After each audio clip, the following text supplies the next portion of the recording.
Gautam Neuro Care brain stroke migraine fits brain and spine surgeries కి best neurosurgeon. నమస్తే, welcome to Suman TV. ఈ రోజు మనం మదనపల్లిలో ఉన్నాం. ఇక్కడ పొట్టకుట్టి కోసం కోటి విద్యలతో ఇక్కడికి వచ్చేసినటువంటి యాచకులను మనం ఈరోజు సందర్శించబోతున్నాం. చెప్పండి, మీది ఏ ఊరండి? మాది కడప అండి. ఇక్కడ కిందకు వచ్చారు మీరు? ఒక పొట్ట కోసం వచ్చినామండి. ఇక్కడ చెప్పండి. మేము కడప తిప్పల కోసం వచ్చినాము. పిల్లలకి చెప్పులు లేకుండా ఇక్కడ తిరుగుతున్నాము. మా ఎవరి కష్టాలు మేము పట్టించుకుంటలేదు. మేము ఏదో 10 మంది సాయం చేస్తారని ఇంత దూరం వచ్చినాము.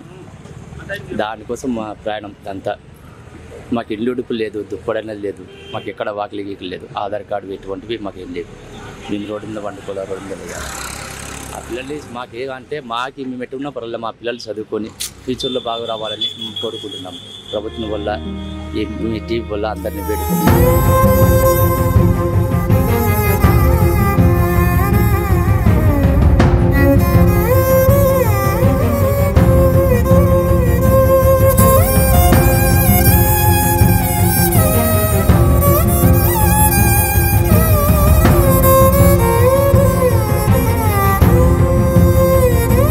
మీరు ఈ విధంగా భిక్షాటన చేస్తున్నారు కదా, అంటే మీకు కుటుంబ బాధ్యత అంటే ఈ విధంగా ఉన్నాయి కదా, కుటుంబ సమస్యలు ఏమైనా ఉన్నాయా? కుటుంబ సమస్యలు ఏం లేవు సార్. మా ఇంట్లో మా అమ్మ నాన్న మమ్మల్ని రానిలేదు, బయటికి వెళ్ళగొట్టేసినాం. మేము గుడి దగ్గర బతుకుతున్నాం సార్. మాకు ఆధార్ కార్డులు ఇల్లు ఏం లేదు సార్. ఎక్కడ పోయినా మాకు రోడ్డు పరిస్థితి వస్తుంది. తినడానికి కూడా తిండి లేనప్పుడు ఇళ్ళకి వెళ్ళిపోయి దండం అడకొచ్చుకొని తింటున్నాం సార్. అదే సార్ మేము చెప్పాల్సింది. ఎవరో ఒకరు మాకు సాయం చేసే వాళ్ళు ఉంటారా, ఉండకపోరా? మీలాంటి వాళ్ళు చాలామంది మమ్మల్ని ప్రశ్నలు అడిగినారు, కానీ ఎవరు మమ్మల్ని పట్టించుకోలేదు సార్. చాలామంది చెప్పినాం, మాకు ఆధార్ కార్డు లేదు, ఓటు కార్డు లేదు, బియ్యం కార్డు లేదు, ఏమీ లేదు సార్. మాకు ఉండడానికి కూడా ఒక్కరోజు ఉండిస్తారు, రెండో రోజు పోండి అంటారు సార్. అది మా పరిస్థితి. మాకు ఏదైనా సాయం చేయగలిగితే అంతే చాలు సార్, పుణ్యం. చిన్నారి తల్లి కనీసం చెప్పులు కూడా లేనటువంటి పరిస్థితి ఇక్కడ మనం గమనించవచ్చు. కనీసం ఆ చిన్నారి కాళ్ళు అరిగినటువంటి విధానాన్ని కూడా మీరు ఇక్కడ చూస్తున్నారు. ఏ విధంగా అరిగాయో ఆ చిన్నారి మాటల్లోనే మరిన్ని విషయాలు తెలుసుకుందాం. చెప్తాలే, నీ పేరేం పేరు నాన్న? గాయత్రి సార్. మాకు ఇల్లు లేదు, ఏమీ లేదు సార్. మేము రోడ్డు మీద అనుకుంటాం. నాకు ఈ చలి ఎక్కువ పెడుతుంది, అయినా మేము దుప్పట్లు లేకుండా పనుకుంటున్నాం సార్.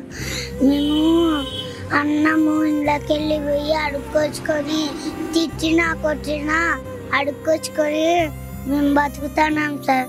మాకు ఏమైనా ఇండ్లు ఇప్పియండి సార్, బతుకుతాము.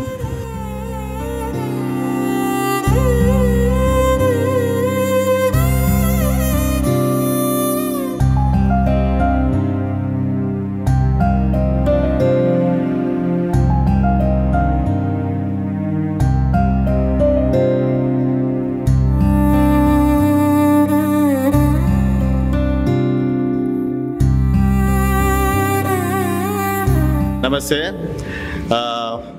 ఈరోజు ములకల్ చెరువులో మా రిపోర్టర్ విజయ్ దీనస్థితిలో ఉన్న ఈ ఫ్యామిలీని చూసి వాళ్లకు ఏదో ఒక సహాయం చేద్దామని చెప్పి మాకు ఫోన్ చేసినప్పుడు మేము ఇమ్మీడియట్గా వాళ్ళ గురించి తెలుసుకొని వాళ్ళను మన సుమన్ టీవీ అన్నమయ్య కార్యాలయానికి పిలిపించి వాళ్లకు కొద్దిగా మా చేతనైనంత రైసు, వాళ్లకు కంబళ్ళు, ఆ చిన్న పాప చెప్పులు లేకుండా ఇబ్బంది పడుతున్నందువల్ల ఆమెకు చెప్పులు, కొద్దిగా ధన సహాయం చేయడం జరిగింది.